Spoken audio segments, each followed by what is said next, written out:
Cheers. Cheers. Hey, everyone.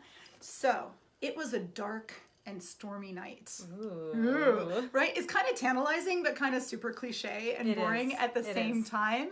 Well, we're drinking the Dark and Stormy today. Yes, we right? are. Yes, and it is kind of dark and stormy today. It's a little dark and stormy out. Odd. Yes. But what does the Dark and Stormy have to do with creativity? We just gave you a little hint. I bet you'd like to know. Exactly. So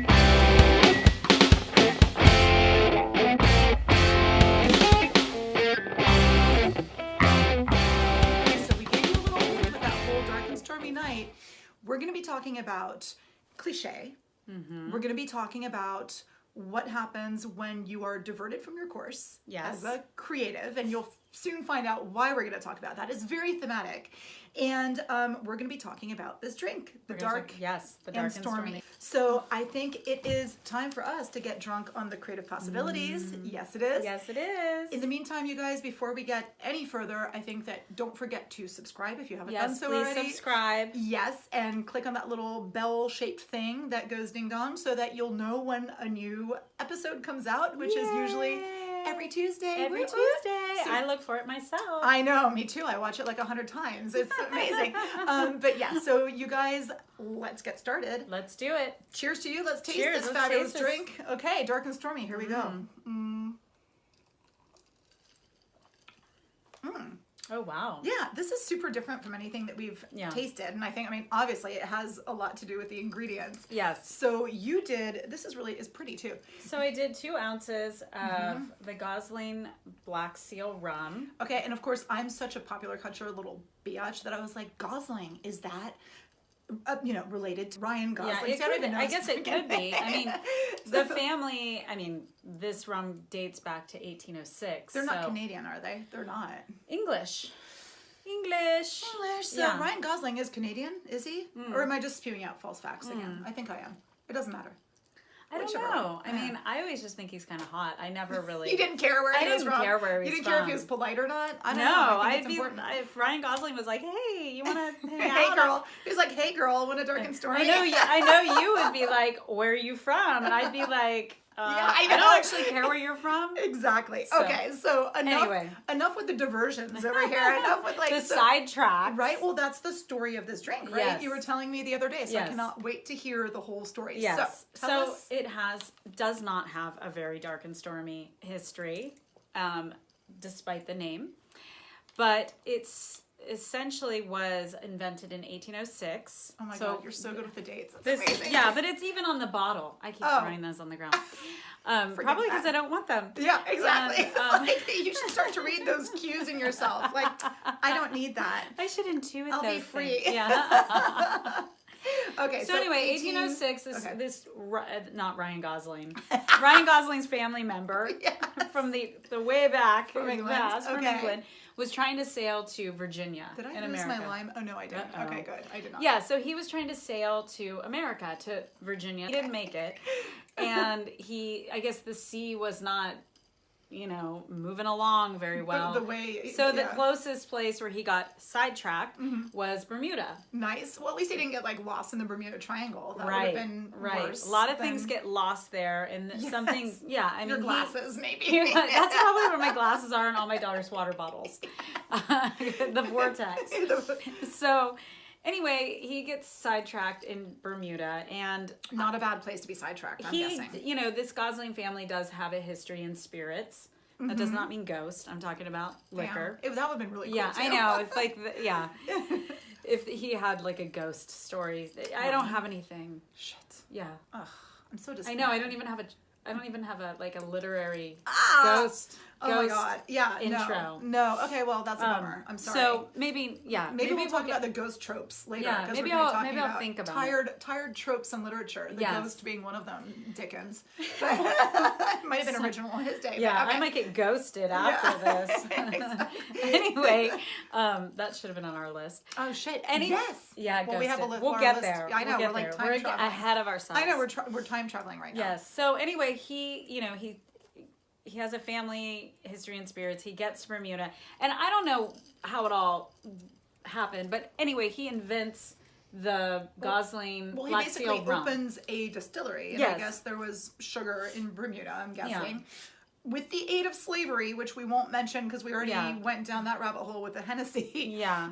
So he gets this Gosling's dark rum, I'm guessing it is, right? So that's, I don't know the It's science probably behind it. unprocessed. Right, unrefined in Unrefined some sugar way, in just some like way. us. Uh-huh. Yes, just like us. Okay. And and then he proceeds to make this Black Seal rum. Which is pretty dark in color. We have the bottle. We have the bottle, but it's black. Yeah. I mean, and I don't know. I mean, it kind of reminds me when you open the bottle and you smell it. It kind of reminds me of like a vanilla. It's very vanilla extract. Very much so. Yeah. No, which I kind of love. It's remember. Remember, speaking of kind of cliche, Body Shop used to have that like vanilla oil that we would all wear. We all smelled like freaking cookies because we were basic bitches. It was kind of this color. Yeah, it was the vanilla oil. Yeah, and you thought you were so cute and smelled so my tasty. Gosh, Yes, we're like, oh my god, such a trend. The Body Shop. Yeah. Remember them? Yes. I guess they still exist. I probably have some crusty bottles somewhere. Oh God, I'm sure you probably have a patchouli. I probably do. I think you're more of a patchouli girl. I'm a frankincense and myrrh girl. Exactly.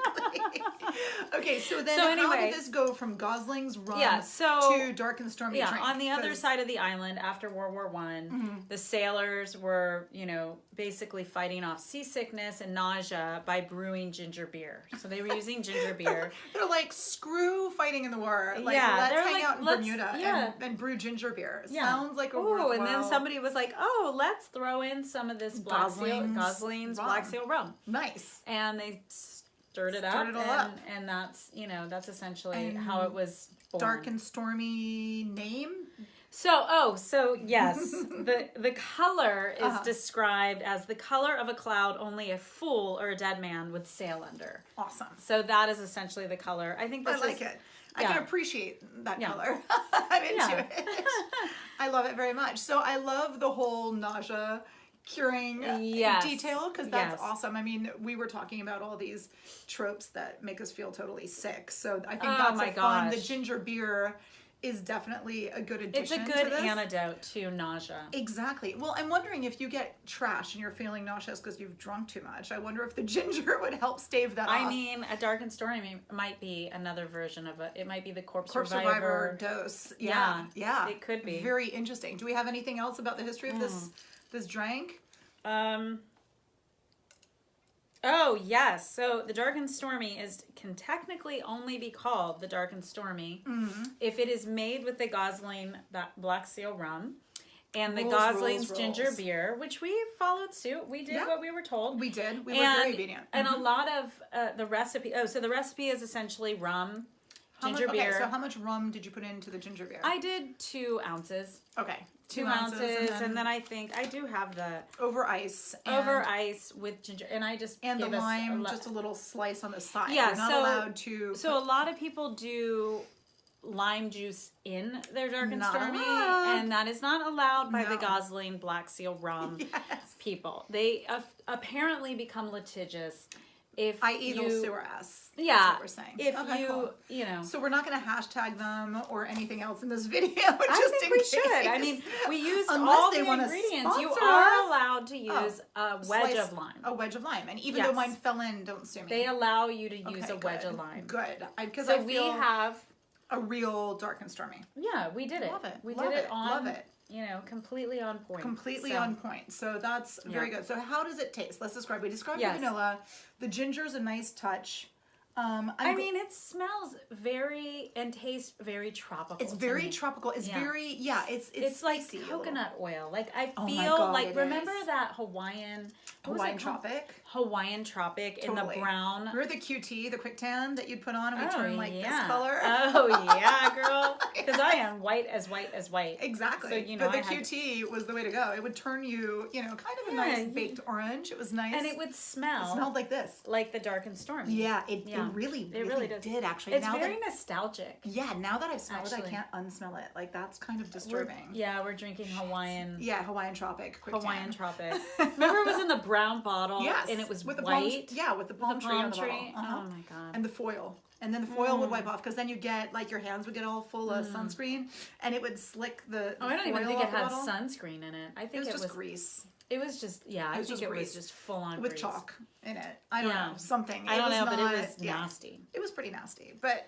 we used it and we loved it, and we loved it, and look how light and lovely we still look today. It was the signature smell of summer. It really was. Exactly, and this is like that. And I think I'm kind of glad that we didn't squeeze the lime in because I feel that would have cut through the whole ginger and spiciness. Yeah, there's some kind of like. So maybe it the almost Goslings has even a coconut flavor. Seriously, which is weird because it does. I feel like maybe they used coconut husk to like, you know, I don't know. We can make that up. It's Bermuda. I mean, the Gosling family was onto something.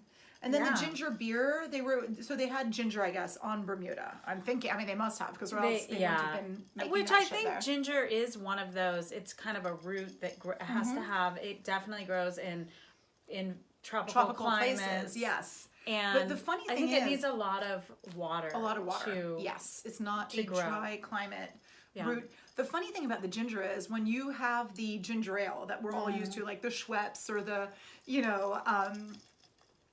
Canadian, what's it called? Canada Dry. Yeah, Canada Speaking Dry. Of Canadian, Canada Dry or Schweppes, it tastes a certain way. It doesn't really taste like ginger. And then when you taste the ginger beer or the ginger ale from the Caribbean, it tastes kind of like soap. Yes. You know that taste? Yeah, it does. That this kind of has, and it's funny because it's kind of like ginger ale is kind of like... But they're very clear that you not to use ginger ale, that you have to use ginger beer. Yes, exactly. So we did that. So we did. Goslings, if you want to, you know, maybe send us some extra bottles, sponsor reward us for our good behavior. Oh my God, for doing our pat homework. us on the back. I like that. Hello. Perfect. Well, cheers to that. Cheers to the Dark and Stormy. Exactly. So speaking of Dark and Stormy, so we are going to be doing things a little bit different today because usually we have the glass half empty, glass half full, which we do have this time because we're going to be talking about cliche and literary tropes a little bit in our glass half empty, glass half full. Because, and how did we get to that? Because it was a dark and stormy night is like the most famous cliche. And overused. Overused first sentence in ever. Yes. And it actually gave rise to a literary contest. It's really funny. Oh, interesting. So the name of the guy, so I'll read you the quote because, why not? So it was a dark and stormy night. The rain fell in torrents, except at occasional intervals when it was checked by a violent gust of wind, which swept up the streets, for it is in London that our scene lies, rattling along the housetops and fiercely agitating the scanty flame of the lamps that struggled against the darkness. Oh my God. Okay. The dark and storminess. Exactly. This is the opening to Edward Bullwer-Lytton's 1830 novelistic yawn-fest called Paul Clifford. That's Paul the name of the Clifford. book. Paul Clifford. Who the hell is Paul Clifford? It's his main character, I'm guessing. There's no way that I'm ever going to read that and find out. No, nobody does. Nobody does. But the thing is, everybody thinks that this, what's his freaking name again? I can't even remember. Bullwer-Lytton. Everybody thinks that Bullwer-Lytton's such a loser, but actually he is the guy who wrote "The pen is mightier than the sword." Ooh. Yeah, which is everybody's like, oh my God, what a genius. Wow. Yeah, and he also... Literary trope crush. Exactly. I know, right? Ooh. And he also told Charles Dickens that his ending for Great Expectations sucked and that he should make it a little happier because it should kind of respond to the expectations of the readers of the time. And that's, I think, what made Great Expectations such a popular book, because if everybody had like died at the end or whatever the hell Dickens was hoping for, I think that, and not like Dickens was even that much of an original guy. Like we were talking about ghosts before, like Christmas Carol. I mean, come on, give me a goddamn break. I mean, it's like Ghost of Christmas Past. Very original, Chucky. Okay, but I think that is super interesting that the same guy, is mocked for being such a cliche guy. Yes. And that he, also kind of definitely had his head on his shoulders when it came to he knew what he was doing. Exactly. He's no idiot. Yes. I mean, his book may have sucked. Yeah. Really bad. It really did. Yeah. No, that book sucked. It wasn't it definitely wasn't a book that anybody had to read in high school. No, it wasn't actually. So that's kind of interesting. So that kind of took us down the rabbit hole. Yeah, I mean, if anybody has anything nice to say about Paul Clifford, just Let us know. Let us know if you loved it. Yeah, if you love that book. If you read Paul Clifford, comment down below. Yeah, we want to know. And tell us about that you we're Dark and Stormy bitches. Because you might be the only person exactly. We left need to know. on the planet. We need to find you. Oh my God, God, we need to find you. Yes. I love it. Who read Paul Clifford? Who has read Paul Clifford? Shout out. Exactly. Yeah, or if you know anyone. If you know anyone who has. That is awesome. They're already commenting. I know. And so notice what I just said of we went down the rabbit hole, and that's another total like cliche trope. The rabbit hole. We know the source of that. That would be Lewis Carroll. Yes. You know, Alice in Wonderland. Exactly. And that rabbit hole has been overused as I guess you'd call it a metaphor. For a journey, you know, into the unknown of some crazy madness. Exactly. So I was looking at tropes and I was like, oh, this is interesting. Let's look and see what tropes are. And I thought it was so interesting because a trope comes from the Greek, which means to change direction. And I'm like, that is the story of our friend Well, this is the story of the Gosling guy. He changed direction. Exactly. And what's very funny is that a trope is different from a stereotype because a stereotype means that it's something that is fixed. A stereotype and a cliche are both words that come from printing. It comes from using a fixed press. Yeah, and typeset, as opposed to a movable. Probably. Yes. So as opposed to the movable type. Right. This is the fixed type.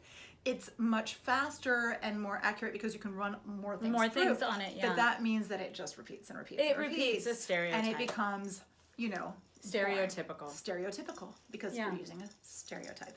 So I was looking at all the different tropes. Yes. And so do you know your tropes? This is where we're going to try to tell you guys that cliches are boring, but sometimes necessary. Well, they're necessary. Sometimes you invent things. Yes. Things happen when you get sidetracked. Very much so.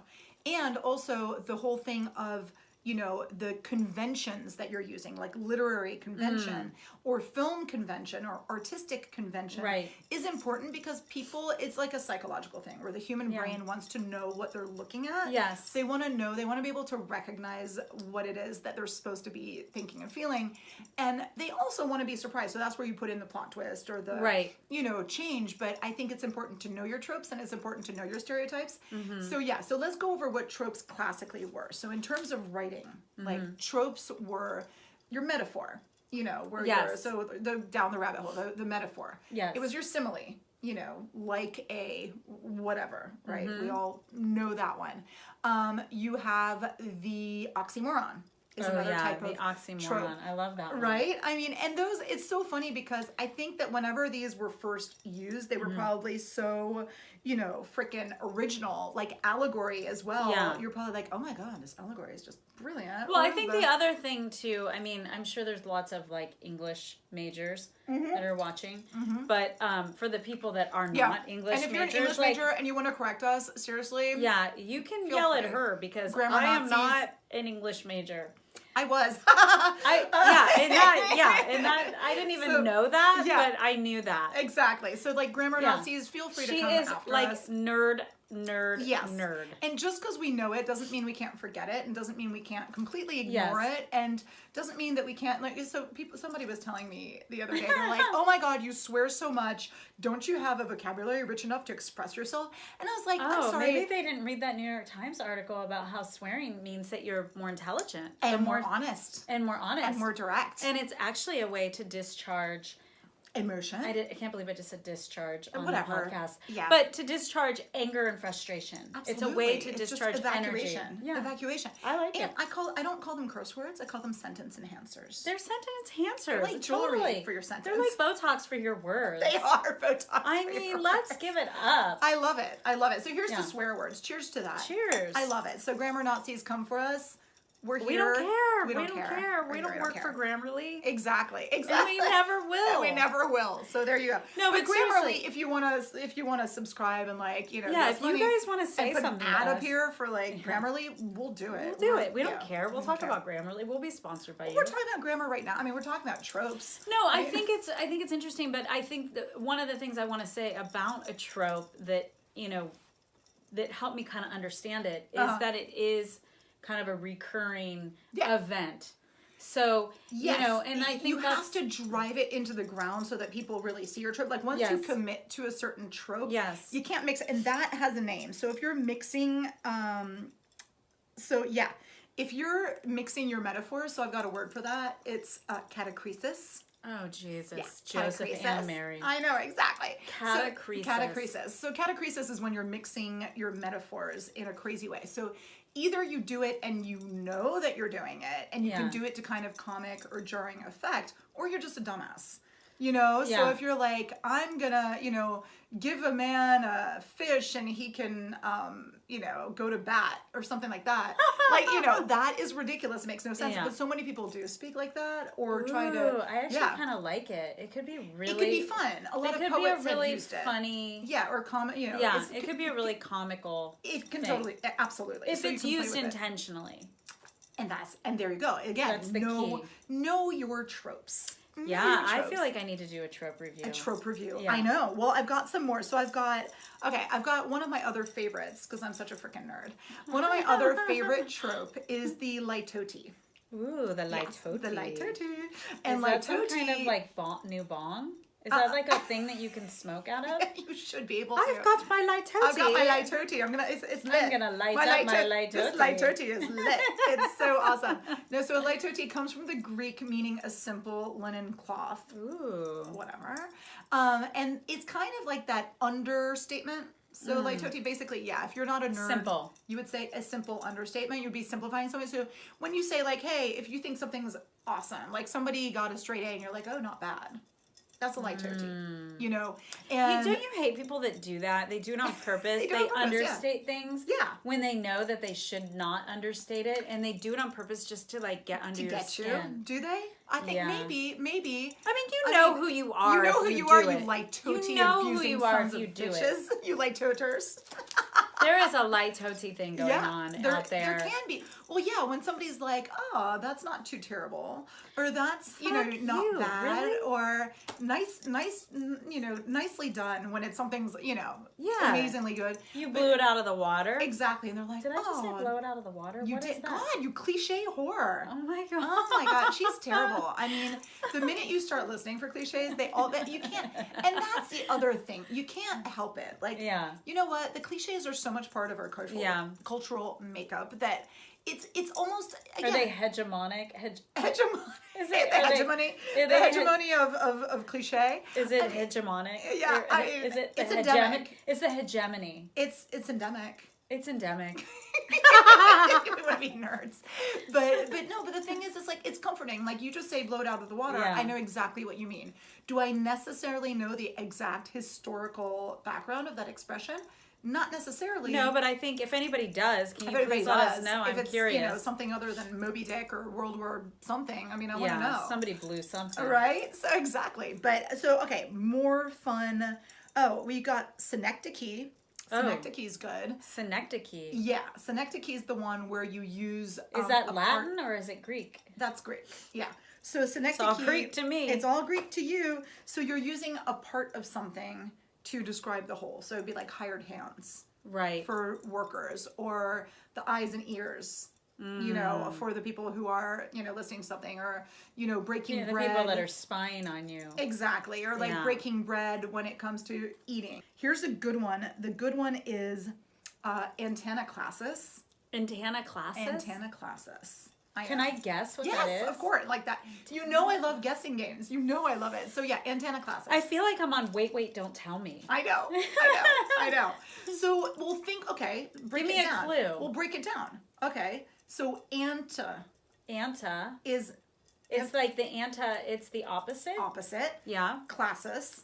Class, like classification, right? Right. So the opposite class. Okay, so so you're using the same word or same general, sounding word, but it's got a different meaning. Oh. And so, okay. So there's lots of words like that in English. Well, yeah, but you have to put it into an interesting sentence. So we're gonna say, for example, we're not wasting time if we're getting wasted.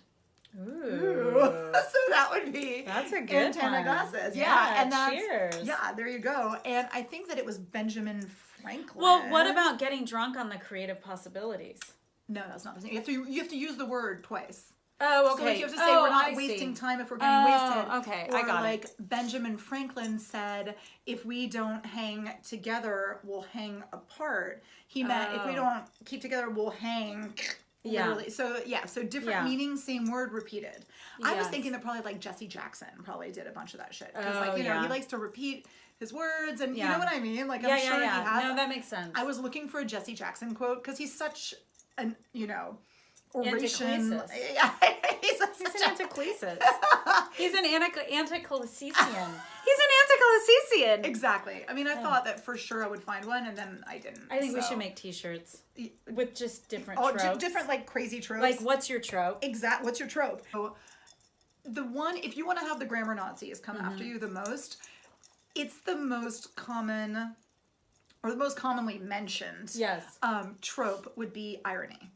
Yes. And that's, and nobody can... How ironic. How ironic. Isn't it ironic? Which, by the way, Alanis... Okay, that song, none of that was irony. Exactly. None of those things I was like, great. She just taught all the dumb people something that's not... Exactly. It's anti-irony. Yeah, none of it's like some of it's kind of coincidental, some of it's a bummer. Yeah. Some of it's, some of it's a bummer. It's true. It's like, some of it's just Murphy's Law. Murphy's Law, exactly. Yeah. None of that's irony. And then somebody's like, well, maybe it's irony that she wrote a song called Isn't It Ironic that has no irony. It's like, I don't think so. No. Isn't it ironic? Isn't it ironic? Don't you think? Yeah, no. So no. Don't you think is the question? Right? Don't you? Don't you? Don't ya? Yeah, no. Don't so exactly. So that one was kind of funny because nobody can actually agree on what irony is, and no one can iron that out. Nobody can iron that out. So it's kind of stoops. Oh my gosh. But yeah, we won't tell you either because we suck. But yeah, it's not. Okay, so give us some examples of how these tropes are just screwing us over on a regular basis. They're screwing us over because if we try to write an article, so this is where creatively, I want to bring this all back. We're breaking this down. We're breaking it down so we can draw it back or bring it back. Exactly. So I think that first of all, you need to know your tropes because they are a common language, and so when you're expressing yourself, and even like and we mentioned the tropes in writing and in but oration and whatever, but those tropes exist in filmmaking. So in filmmaking, for example, an example of a trope would be, the villain. How do you light the villain? How do you present the villain? What does the villain look and sound like? And you need to know what your trope is and what the construct is and what the convention is of each genre. Well, so you don't go and do something stupid so you don't go too cliche, too stereotype, but also you can't be reinventing the wheel all the time. So like it's good when you write. It is great to use understand metaphor. where your position is. Totally. Like it's great to use metaphor. It's great to use simile. It's great to know that a film or a play is usually in 3 acts. Like use that to your advantage. Right. And you put your creativity elsewhere. Yeah. The framework. Know your framework. Know your framework. Yes. Exactly. No, that makes sense. And that's, I think you're right. I think that is useful. Totally. And then also the other thing being that the human brain loves predictability. Yes. The human brain loves to recognize things. Like when you recognize simile or you recognize, a certain construct, you feel good. It makes you feel smart. You're like, oh my God, I recognize what that was. Well, I think understand that's why, what they're talking about. No, I agree with you. And I think that's why when you see the same impressionist artist being, featured at the local museum, you feel connected once again to this same story about that artist or that time period. Breaking the conventions. Yeah. But then they adopted the conventions of Impressionism. I don't even mean necessary impression. It's like, oh, Van Gogh is at the De Young, or, it just seems like they're always bringing these same big artists. And I see what you mean. We depend on that. We depend on that comfort, to draw, that familiarity. Yeah, we depend on it, and that's how they draw in big crowds of people. Absolutely. And then we can discover that other painting that's in the corner is maybe a little bit more iconoclastic or something like that. Yeah, but, perhaps. Yeah, but I think, you wonder, it's like how many times and how many different museums can you see Monet? How many? Exactly. But just think how delighted you are if you see in that show a work of Monet's that defies that convention. Well, I'll have to tell you, wow, I mean, Edgar Degas was one of my favorite artists because he did so many pastels, and I love pastel. Right. And I love ballet dancers too, but, the way he portrayed them, though, was kind of off, but people think it's classic, and that's the interesting. Yes. But the thing, I went to the Met in New York, I don't know, one year, and they actually had Degas' personal collection. Oh. Which was very interesting to me because, you know, his pastels are so bright and colorful, and they bring this whole aliveness, and his own personal art collection was very dark. Oh, interesting. It was very dark, and I was shocked. I was like, he liked that? That's so interesting. And so, but I think he was trying to stay within this convention.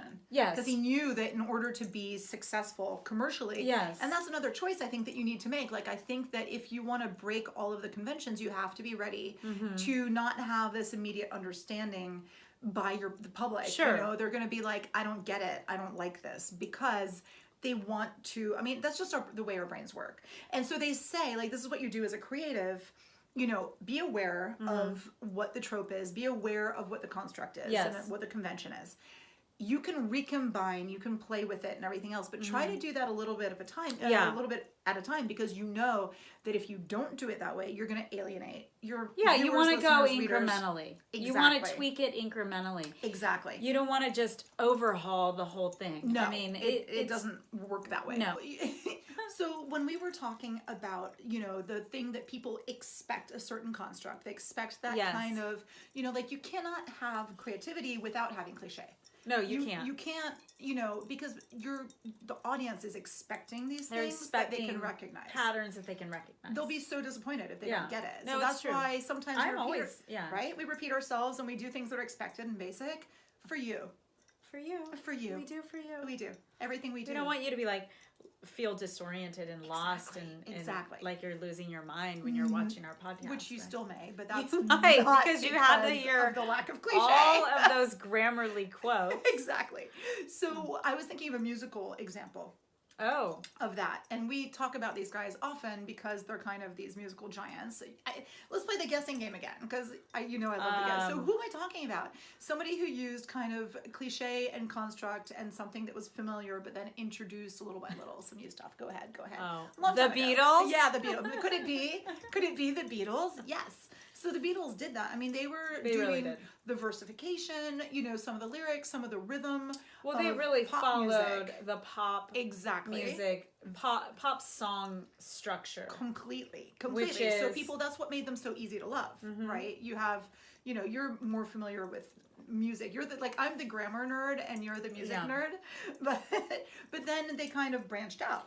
Oh, right? Yeah. I mean, but they always still had a similar structure as far as, I mean, I don't have a music degree or anything like that, but I know, unlike you. Well, who doesn't have a music degree either? I mean, that has a grammar or an English degree. Yeah. I would say that they still had the same structure where, you know, their lyrics were usually somewhat pop and romantic. Totally, and they had that structure with the chorus, and the chorus and the bridge and the See, I'm glad I'm teaching you stuff. No, I mean, they had the basic bitch, right? Pop culture, totally, and that's why all these girls were all because I think that if they'd broken out the sitar right away, I don't think these chicks would have been so wild. No, they would think that they were in an Indian restaurant or something. Exactly. Well, yeah, for sure, and that's kind of. Again, and so it's funny you mentioned the Indian restaurant. When you go to an Indian restaurant, you're going to be really upset if they're playing Justin Bieber. You know what I mean? You're going to want certain things that you expect. That's part of the pleasure of going, is the fact that it's predictable. So you can immerse yourself in a particular type of topic or culture. Totally. And you're going to feel all comfortable. The things that you want to feel. All the things that you want to feel. All the things you want to feel. I like that. All the things being another trope of exaggeration, right? That's anyway, so I can't get away from it. You're like the trope dope. I'm the trope dope. I'm the dope tropes. You're doped on tropes. Awesome. Exactly. Well, speaking of tropes and cliches, so we're going to be talking about things that induce nausea, right? Because our ginger beer was that nausea cure. And since we're going to be bringing this to creative entrepreneurs and business, let's talk about some of those business business language cliches that abound these days. Get your ginger beer nearby because you might throw up. Exactly. Whip out the ginger beer. Yeah, get your ginger beer out. And if you want to mix a little Black Seal Gosling rum. Gosling only. Yeah. Ryan's rum. It's going to be, there's going to be a little dark and stormy moment here. It is a little dark and stormy. I feel that, okay, so the reason these tropes and these cliches in business these days make me so sick is because they're the opposite of creative. They've taken things that maybe the first time they were said, it was like, oh, haha, that's cool. And now they've become such catchphrases. Right. And I think that we're not saying anything anymore. Like when you look at a business report or you attend a meeting, it's all these stupid... These buzzwords.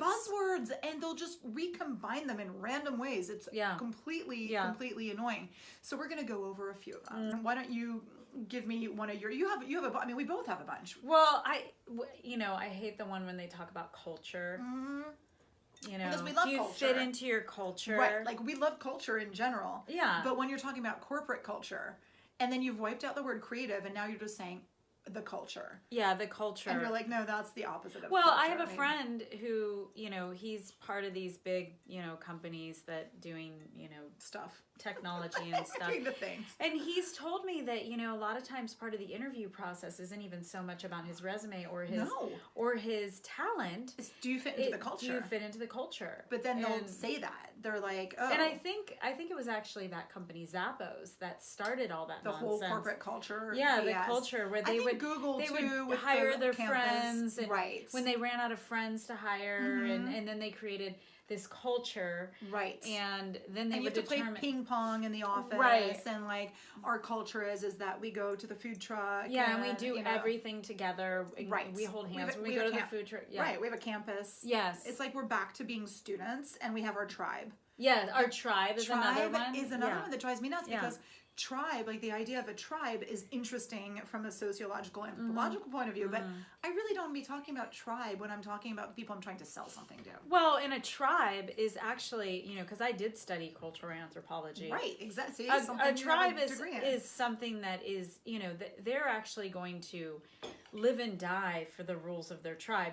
Whereas people in your cultural corporate tribe, they're going to turn their back the minute you're not selling the thing they want. They are going to screw you over the first chance they get. Exactly. Okay? And that's maybe a cliche. Yeah. But I think there's some truth to that. Yeah. So, no, I think tribe is a strong... It kind of pisses me off. And I think that tribe... Was it Seth Godin who came up with tribe? It might have been. Maybe. And it'll make me sad. Or somebody. But, I like him. And I think that he said a lot of really interesting things about marketing. But the idea of the tribe...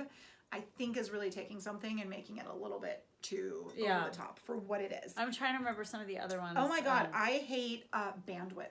Oh yeah. Oh my God, do you have the bandwidth for this? I don't have the bandwidth for that. Oh and I'm like, I don't hang out with people that don't have any bandwidth. Right? I mean, I just don't. It's like, oh, well, should I switch over to 5G? I mean, what the hell, stupid? No. You're not a phone. You're a person. And I feel like, sure, it's very metaphorical, but you've just turned yourself into a machine.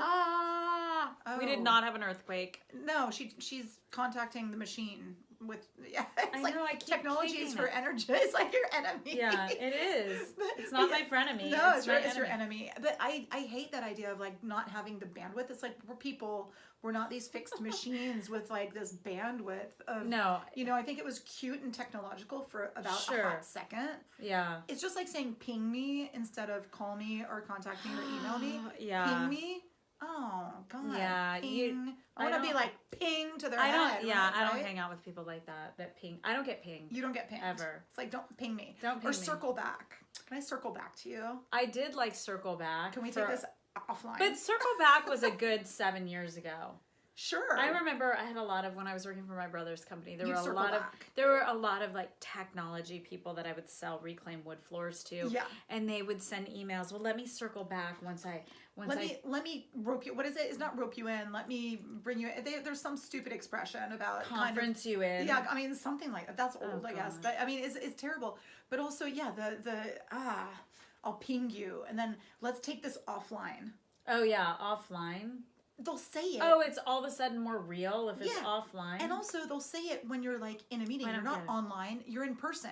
And then when they say, let's take this offline, they're going to email you. And you're like, that actually is online. And before we were offline. So you're completely messed up. Like your stupid cliche is making me barf. I hate it so much. Okay, what's another one? Moving the needle. Okay, that one makes me want to like stab the needle into someone. Exactly. I mean, moving the needle. Move the needle in directly into your heart. Right? Yeah. So, like, it's so annoying because it's like this idea that you're going, it's kind of that something has to be disruptive. Or that the temperature has to go up. Right? Or something's getting... It's an earthquake, you know? Yeah. It's so crazy. It's measurable, I think, is what they're saying. They want to... It has to be ground... rattling. You know, you have to be changing the thing. I mean, that's what I hate, though, that it has to be disruptive. Or it has to be, you know... my other favorite, hacking. Oh, yeah, hacking. Hack your mindset. Isn't hacking that thing when you're like trying to... Yeah, I thought that was hacking. See, hacking's new. Hacking is super annoying because it was cute when there were a few computer hackers hacking stuff. Which then, I never quite knew what it meant to begin with. Right, like, but when you started hacking your healthcare and hacking your morning routine... all of a sudden, you know, we always hack our morning routine. I mean, Jesus Christ. Like, I hack in the morning sometimes. Yeah, sometimes I'm hacking. I wake up hacking because... But it's super ridiculous when you have to hack absolutely everything. You have to hack your meeting. You have to hack your, you know, What about your corporate ecosystem? Oh my God, corporate ecosystem. I mean, bringing nature into this, not cool. Right? Not cool. Right? That's even worse than the culture. It is. Ecosystem. Yeah, see, I don't like that. So offensive. Yeah. It's like, what's next? Like the ecosphere. I mean, you know, it's going to be so ridiculous. The stratosphere. Right? I mean, it just keeps getting more ridiculous and so disconnected. But I think everybody's condensing meaning into, and again, it's all about creating meaning. They're creating meaning in these and being part of a club and having understanding of what they're saying. And these condensed tablets of meaning. Completely. And, you know, and it is true that, you know, the symbols and the way that we interpret and talk about meaning will continually evolve, right? And we're in this particular time right now where we're evolving rather quickly. Yeah, where we're using nature and physics terms and you know, exactly, and anthropology terms. Terms. Well, we're taking everything from from culture and civilization. We're putting it all into making money. And so one of the other ones I was going to say is scalable. Is it scalable? Oh, that's not scalable. Or is it? That's what people would say when I would knit something. Right? That's not scalable. You really should put that on Etsy, but it's just not scalable. It's not scalable. And what's your vertical? It's like, no, I'm not going to get a sweatshop anytime soon. Exactly. Fiber frequency sweatshop, not happening. That would kind of be a little anti-fiber frequencies right there. That's just ugly. And then they say, are you aligned with the corporate culture and with, you know... aligned. Oh, it's like, I'm not a, you know... going for my back, you know, treatment. I'm not. It's like, I'm not getting Invisalign. Like, I mean, seriously, you align people's teeth every day. I deal with alignments all day long, but it's crazy. And then the last one, I'll just give one more. Get your barf bag ready. Girl boss. Was that even worse than you thought? It was so bad. I was not prepared. I did not drink enough for that. I did not drink enough for that. Girl boss is so gross because honestly, when you think girl boss, don't you think about those Instagram profiles like full of millennial pink with like weird little script and somebody posing in front of a wall in LA that like 100,000 other Instagrammers going #girlboss, #getting it done, #hustle. Oh my God, hustle. Oh yeah. How about side hustle? Side hustles. Yeah, this is our side hustle, right? I mean, let's even stop talking about like speaking of side hustle. So let's talk about when you move the needle. Yeah, when you move the needle to a side hustle. To a side hustle. So there was actually a study saying that 40% of creatives and creative, you know, business creatives, I'm not talking about, you know, artists, I'm talking about, you know, creative entrepreneurs, creative, you know, directors, creative whatever. 40% of them have actually literally changed direction in their career or gone into another discipline in the past 3 years. And that's not saying that they're flaky or not doing anything. I think that that's actually a testament to how flexible and, you know... the way the creative mind works. Yeah, exactly. Yeah. Like, and so they were saying that the reason that is that creatives, you know, can make all those new connections and also they're so used to working after hours on projects and they're willing to do a deep dive, which was also on the list. I love deep dive. Yes. Deep dive. Yeah, they're willing to do a deep dive. And I think they're also... I think there's also more... conversation and acceptance of the creative completely in the workplace. Yeah, but then they're saying that like the role of the creative director, for example, which is a title, it's like a job title, which is problematic because what they actually do has changed so much in the past 10 years even. It's not even the same job. So that's another problem when you're dealing with creative entrepreneurs is how do you define your job? You know, how do you decide what you call yourself? And I think that that has some impact on how people see you. So when you're I'm a changing synergistic thought leader. I'm a synergistic thought leader in culture. With a side hustle. In an ecosystem. I'm disrupting ecosystems and hacking side hustles. I mean, you can combine all these stupid words any way you want. Yeah. But I think that you had made the point earlier that when you're changing directions as a creative, professionally, that you can't just completely forget the cliches. You can't forget the tropes. You can't forget that foundation and the construct. You have to move the needle a little bit. We have to tweak it a little bit. I can't sing the fucking you don't want to throw the baby cliches out with the bathwater, right? Because you love when I come up with these. Right? Where does it come from? It's just like a lightning bolt from the ceiling. They're in the like, gestalts. No, this is all, you know, in our human experience. This is why these cliches are so powerful, is that we all know them. We can't stop. It's so bad. But you're so right. I just want to know who did throw the baby out with the bat. How did all that start? Okay, I actually know why. Oh, of course she does. Yeah, she's such a geek. I'm so sorry. So people, when they used to bathe, and bathing was not that frequent, when they eventually got to like, you know, pre-Victorian England, they, you know, your basic working class families would have one tub, and hot water was not easy to come by, so the whole family would bathe in one tub, one after the other. And so you can imagine that and so it would kind of go from eldest to youngest. You can imagine that by the end of the bathing process, they would just by the time you get to the baby, the water's pretty murky. And so you wouldn't know, you know, the baby could it could just get missed. We'd be like, we just get rid of it. We don't need it. So we don't have enough water for that. That is why. And then you would literally toss the bath water out into the street or whatever. And the baby would be must have happened, or maybe it was in a book or something like that. But that is what that came from.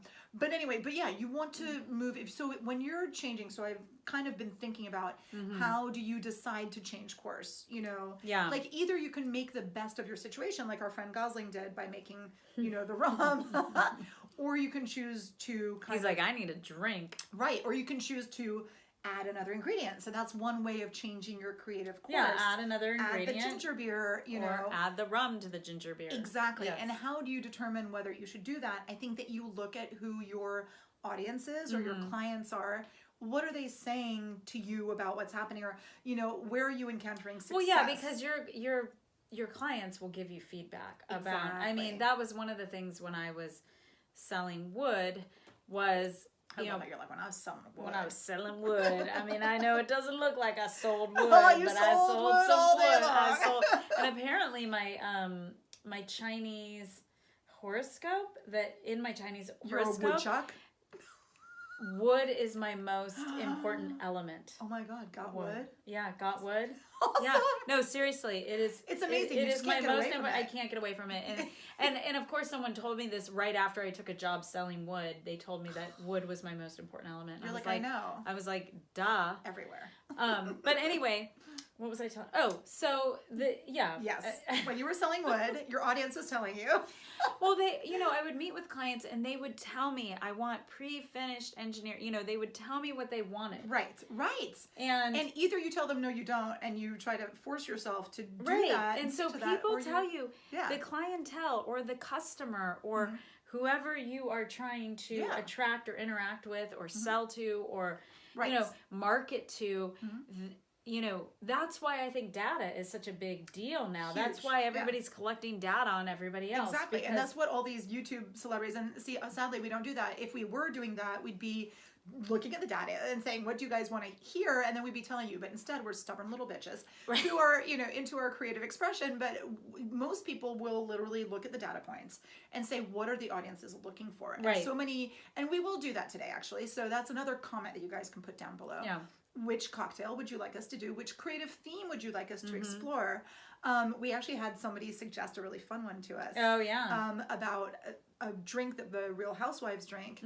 And so we're going to do the theme of how do you be a housewife or a parent as a creative individual, right? But that was given to us by our audience, somebody who listens to our podcast regularly, which we appreciate so much. Thank you. Thank you. So, but please comment down below what you want to hear, because we, of course, want to. What is the drink? It's something that's at this Tom Tom bar, and I can't remember. We have to look it up. We have not started the research on that one yet because we're so focused on this. Yes, so focused, so dedicated. But yeah, I think that's major. Knowing what your audience wants mm-hmm. and listening to them, because they will tell you. But but then there is the converse, which is, how does your activity, your creative activity, how does it make you feel? So when you were told, oh, I want engineered wood, you were like, no. Because it was kind of the antithesis of what we were doing. Because you guys were committed to a certain older wood. Yes. So that's where you decide, okay, how do I make this more palatable? How do I express myself within this? And how can we do it in the format that people want? Exactly. And so that it's not contrived. Exactly. That you don't want the fake. I mean, people started making tile with the wood painted on it. Exactly. Which I think is. If it's used in the right place, right. Like we did some in a bathroom, so it was continuous with wood because I didn't want to have the it has its place. It was fine, but you cannot replace the real thing. Oh, absolutely, no, you cannot put it throughout. Yeah, and I think that's what we're talking about completely. What was another one of the another thing that you're supposed to do is that when you are looking at kind of changing your creative direction. So we've said listen to your audience. Mm-hmm. We've said listen to yourself. Now this is the other thing, is think of ways that is there a tiny thing that I can nudge that's going to make a huge difference for me creatively or professionally. Yeah. So just like the Beatles, they took the sitar, so what's my version of the sitar? So for you can be like, can I offer another product that's going to help these people who were hoping for the engineered, and what is it that they want, the stability, and you look at Modern Times Brewery or Modern Times Beer, which I love their beer, and they're out of San Diego, but they've expanded into Portland and other places. But, they were a beer company. Right. And then now they've expanded and now they offer coffee. Right, because people ask for that, right? Yeah, and so that's like Sidecar Donuts, which was doing the coffee and the donuts, or vice versa. Right. But yeah, exactly. Like, what do the people want and what can I add? Well, you have to kind of think of your umbrella and what can you put under that theme umbrella that's going to fit with the brand. Exactly. And then there's the other thing of don't just change for the sake of changing. Right. So our friend Gosling, he didn't just say, I'm going to Virginia. No, forget it. I'm going to go. Well, he may have, but I mean... Yeah, you never know. I would have. Screw Virginia. I'm going to Bermuda. Bermuda sounds way better. Looks way better. So much better. Tropical, fun. But there's got to be a reason or a story. Yeah. I mean, think of what your impetus is for doing this. Look at the reasons, and then decide how you're going to react to that, and decide, do I want to stay the course or do I want to change course? With my plan. So if you have no choice, I mean, if you do, you do get, I mean, I was talking to someone today at work. And, he's been out of work. He's an investment banker. He's been out of work for 9 months. Wow. And he had this whole narrative that, oh, I'm too old. No one wants to give me a chance. And on and on and on. And I was like, well, I don't think you're too old. I think you're buying into some story that's not true. Exactly. And, so it's like, are you willing to buy into the story? I said, do you want to be an investment banker? No.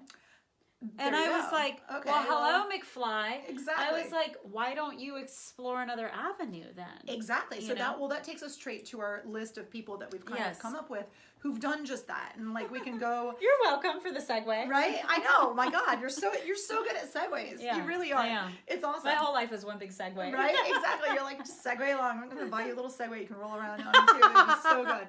So speaking of investment bankers, there are quite a few people who've started. I mean, investment banker is not the most original and creative job on this planet. You can make it so. I'm sure you can make it that way. And I know a lot of investment bankers who have side gigs or side hobbies or interests that are very, very creative. So either they're investing in art or they're doing art or they're, a patron of the ballet or whatever. Right. But the guy who does the Humans of New York. Oh, yes. Brandon Stanton.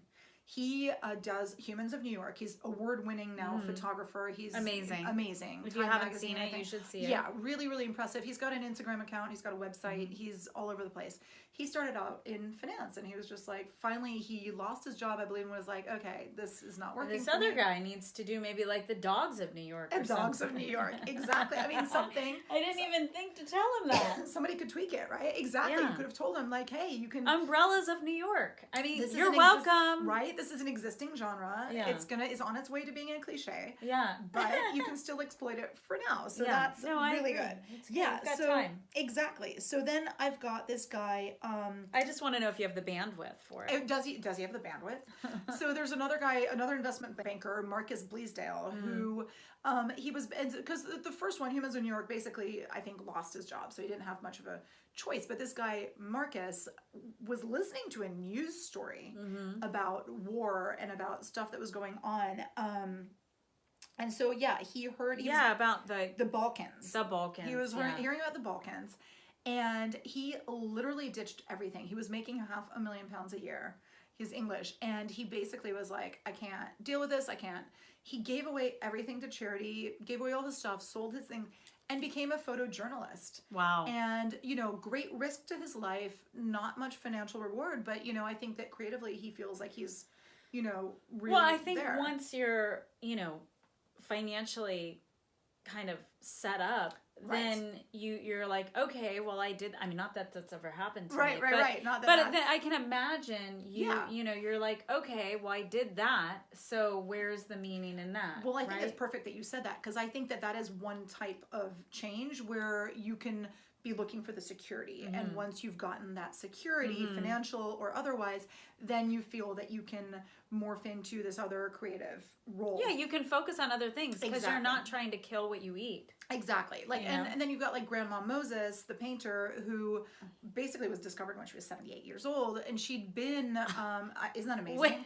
Yeah, she'd had it's crazy, but she'd had a pretty hard life. She was basically a mom, a grandma, cleaning lady. I mean, she'd done all of these things. Oh my gosh, she's my hero. Right? But I think that basically when she was discovered, 78, she really thought her life was over.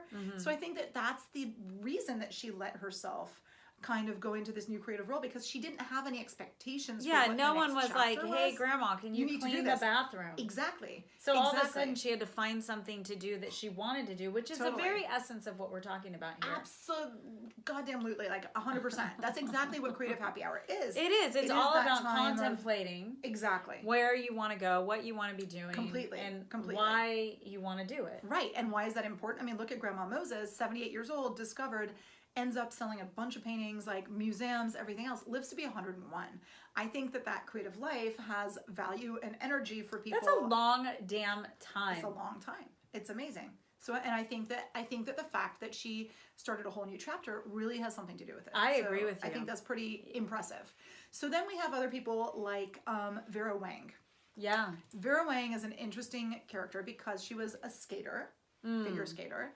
And, I get the feeling that she put a lot of pressure on herself, and she was really into it. And she didn't make the Olympic team. And so she was kind of crushed. But instead of being like, oh my God, I'm going to keep insisting, I think she also got injured, and she was like, okay, this is not going to work out so well. But she thought, okay, what can I find that I'm as passionate about as I am about skating? And that's why she went into bridal clothing design. She found her passion.